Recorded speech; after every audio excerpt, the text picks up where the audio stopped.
Hi friends, இது வந்து Wednesday மார்னிங்கான breakfast recipe. So நான் பிரேக்ஃபாஸ்ட்டுக்காக நான் வந்து இன்றைக்கி வெஜ்ஜி சாலட் தான் பண்ணியிருந்தேன். So carrot, beans, cauliflower, potato என்னென்ன வெஜ்ஜீஸ் இருக்கோ அது எல்லாமே வந்து நம்ம ஆட் பண்ணிக்கலாம். ஸோ நான் இதை வந்து கொஞ்சம் நீள நீளமாக கட் பண்ணி ஜஸ்ட்டு சாட்டே பண்ணோம், அவ்வளோதான். லைட்டாக ஆயில் விட்டுட்டு என்ன வெஜ்ஜீஸ் இருக்கோ அது எல்லாமே வந்து போட்டுக்குங்க. போட்டுட்டு சால்ட் அண்ட் பெப்பர் மட்டும் போட்டு நல்லா வந்து ஃப்ரை பண்ணணும். தண்ணி எதுவும் சேர்த்தக்கூடாது. ஸோ நல்லா ஃப்ரை பண்ணி எடுத்தால் அதோட அப்படியே ஒரு ஒரு ஸ்வீட்னஸ் இருக்கும். கேரட்லாம் பார்த்திங்கன்னா ஒரு மாதிரி கேரமலைஸ் ஆகி அந்த ஸ்வீட்னஸ் நல்லாயிருக்கும். ஸோ இதை வந்து கண்டிப்பாக ட்ரை பண்ணி பாருங்கள். அதுக்கப்புறம் இதை வந்து பிரேக்ஃபாஸ்ட்டு. இது கூட வந்து நைட்டு நான் ராகி கூழ் வந்து தண்ணி ஊற்றி ஃபர்மெண்ட் பண்ணி வச்சுருந்தேன். ஸோ இதை வந்து கொஞ்சம் கரைச்சிட்டு தயிரெல்லாம் ஊற்றி கொஞ்சம் ராகி கூழ் மாதிரி கரைச்சி இதுவும் வந்து பிரேக்ஃபாஸ்ட்டுக்கு வந்து வச்சாச்சு. ஸோ இந்த வெஜ்ஜீஸ் வந்து டைரெக்டாக இப்படியே சர்வ் பண்ணலாம். அப்படி இல்லைன்னா நீங்கள் ஏதாவது ட்ரெஸ்ஸிங் எல்லாம் கூட ஆட் பண்ணிக்கலாம்.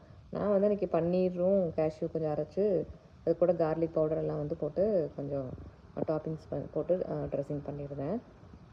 முடிச்சுட்டு அப்படியே வந்து கார்டன் பக்கம் வந்தாச்சு. இது வந்து ஃப்ரண்ட் லான், லைக் ஃப்ரண்ட் சைடில் இருக்கும். இது வந்து கொய்யாப்பழம் செடி. இந்த தாய் கோவா இருக்குல்ல, அது அந்த லயன்ஸ் நர்சரின்னு கோயம்புத்தூரில் இருந்து தான் நான் வாங்கிட்டு வந்தேன். அது சின்ன செடி தான், ஆனால் நல்லா காய் பிடிச்சிருக்கு. இது வந்து செண்பகப்பூ செடி. ஸோ இதுவும் அங்கேருந்து தான் வாங்கினேன். இதுவும் சின்ன செடி தான். இதில் ஒரு 2-3 தடவை பூ வந்து எடுத்தாச்சு. ஸோ இப்போவும் நிறையா வந்து நல்லா தழைஞ்சு வருது. அதுக்கப்புறம் இது வந்து அந்த